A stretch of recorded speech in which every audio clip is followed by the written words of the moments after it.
14 miles. That's all that separates Long Island from New England. Yet for over 70 years, it may as well have been an ocean. No bridge, no tunnel, just ferries, gridlock, and endless detours. Engineers say a crossing is completely doable, and other regions have pulled off far bigger feats. So the mystery isn't whether it can be built. It's why this short stretch of water has defeated every attempt to cross it. An island with millions of people and one way out. Long Island is often thought of as suburban sprawl, but in reality, it functions like a megacity without exits. Nassau and Suffolk counties alone are home to nearly 3 million people, a population larger than many U.S. states. Despite that scale, Long Island has a structural weakness that defines daily life. Every road connection to the mainland passes through New York City. There is no direct route north, no straight shot to Connecticut, Rhode Island, or Boston. If you live on Long Island and want to reach New England by car, you must first fight your way into the Bronx, crawl across some of the most congested highways in America, and then loop back north. What should be a 20-minute drive regularly stretches into 3 hours during peak traffic. The only alternative is the ferry. It runs infrequently, takes over an hour to cross, and can cost more than $150 round trip for a single vehicle. For a straight-line distance of just 14 miles between Port Jefferson and Bridgeport, drivers are forced into a 95-mile detour. Over time, this geographic isolation shaped the entire region.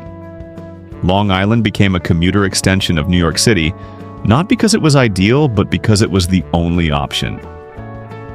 When congestion turns dangerous. Traffic congestion is frustrating, but on Long Island it's also dangerous. The Throgs Neck and Whitestone bridges carry over 400,000 vehicles a day, with no real alternative if something goes wrong. That risk became clear during Hurricane Sandy in 2012, when evacuation routes collapsed into gridlock and dozens of lives were lost. With stronger storms expected in the coming decades, millions of people still depend on that same single escape route. At this point, the lack of a second crossing isn't just an inconvenience, it's a serious public safety risk. A vision older than most of New York's bridges, the idea of crossing Long Island Sound is not modern. In fact, it predates many of the structures New Yorkers take for granted today. In 1955, Robert Moses proposed a bridge linking Oyster Bay on Long Island to Rye, New York. At the time, Moses was the most powerful infrastructure builder in the country. He had already reshaped New York with bridges, highways, and tunnels that defined an era. If anyone could force a project like this into existence, it was him. Yet opposition erupted almost immediately. Coastal communities on both sides of the Sound feared traffic, environmental damage, and the loss of scenic views. Legal challenges mounted, political resistance hardened. After nearly 2 decades of conflict, the federal government shut the proposal down in 1973, but the idea refused to die. It resurfaced again and again in the 1980s, 1990s, and 2000s, each time with new studies, new routes, and new promises. With every revival, the estimated cost grew larger, and the political resistance grew stronger. When the numbers got serious, early proposals for a Long Island Sound crossing would have cost under $1 billion in today's terms. By the mid-1970s, more complex multi-bridge concepts pushed the estimate into the low billions. In 2008, a privately proposed tunnel reached a projected cost of $10 to $13 billion. Then came the turning point. In 2017, a comprehensive feasibility study analyzed multiple crossing options in unprecedented detail. Engineers examined wind patterns, shipping lanes, seismic risks, environmental impacts, and construction logistics. The conclusion was blunt and unavoidable. The project was technically feasible, but it would be extraordinarily expensive. Depending on the design, costs range from tens of billions to more than $50 billion. For the first time, the Long Island Sound crossing wasn't being dismissed as impossible. It was being labeled unaffordable. 3 ways to cross the Sound. The study outlined 3 main approaches. The first was an all-bridge solution, a massive 6-lane structure stretching 14 miles across open water, supported by towering cable-stayed pylons anchored deep into the seabed. It would rank among the longest overwater bridges in the Western Hemisphere, and fundamentally alter the skyline of the Sound. The second option was an all-tunnel solution. Twin tunnels bored far beneath the seabed would carry traffic in both directions, complete with emergency cross passages and modern safety systems. It would be deeper and longer than the Channel Tunnel between England and France, and far more expensive. The third option was a hybrid design combining bridges near the shoreline with a submerged tunnel beneath the main shipping channel. This approach reduced visual impact, preserved maritime traffic, and relied on proven technology already operating successfully elsewhere in the United States. From an engineering perspective, none of these options were experimental. The designs were sound. The technology existed. The challenge was no longer whether it could be built, but whether anyone was willing to pay for it. The reasons everyone gives. When officials are asked why the crossing has never moved forward, 3 explanations are usually offered. The first is environmental concern. Long Island Sound took decades and billions of dollars to clean after years of industrial pollution. Large-scale construction would involve dredging sediment and disrupting marine ecosystems that took generations to recover. The second is local opposition. On the Connecticut side, some of the wealthiest coastal communities in the country oppose any structure that could affect views or property values. On the Long Island side, residents fear becoming a high-speed corridor for out-of-state commuters rather than a destination in their own right. Public hearings have repeatedly drawn intense resistance from both sides of the water.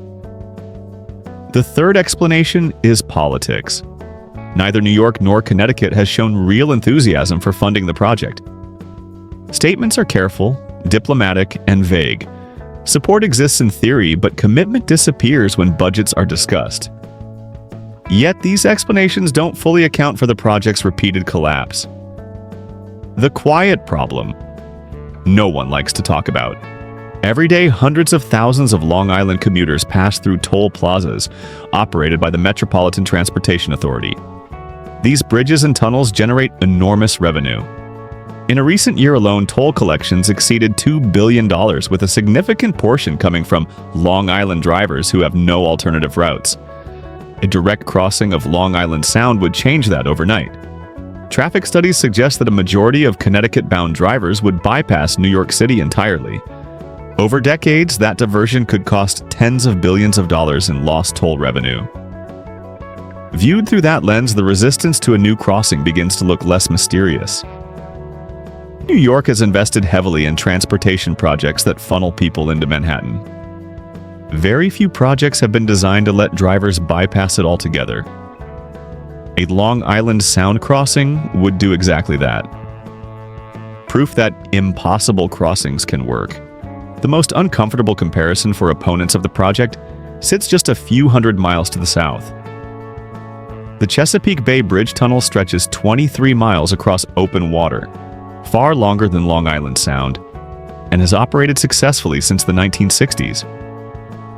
When it was proposed, critics called it reckless, unnecessary, and financially doomed. It opened on schedule, paid off its bonds within 15 years, and continues to carry millions of vehicles annually. Today, it is being expanded rather than dismantled. The difference was not technology or geography, it was governance. Virginia created a dedicated authority with the power to act decisively, issue bonds, and move forward without endless fragmentation. Is the crossing truly dead? Despite decades of failure, the idea is not entirely gone. Proposals continue to resurface, including efforts to frame the project as federal infrastructure rather than a state responsibility. Others argue that a rail tunnel rather than a highway crossing could deliver many of the same benefits at a lower cost, though America's recent rail megaprojects have struggled with massive overruns. What ultimately happens will depend less on engineering breakthroughs and more on political will. The technology exists. The need is clear. The risks of doing nothing continue to grow. A bridge that exists everywhere except reality. For more than 70 years, the Long Island Sound crossing has existed in studies, renderings, and debates. On paper, it solves some of the worst congestion in the Northeast. It offers a real evacuation route for an island facing stronger storms. It connects millions of people to faster access to jobs, hospitals, and entire regions of the country. Other places have already built what New York and Connecticut continue to call impossible. The difference isn't water, wind, or engineering. It's power. Who has it? Who loses it? And who is willing to use it? Until that question is answered, 14 miles of water will remain one of the most expensive gaps in American infrastructure history. If you had the power to decide, would you build the bridge, dig the tunnel, or rethink the entire idea? Let me know what you think in the comments. And if you enjoy deep dives into the mega projects that shape our world, don't forget to like and subscribe for more.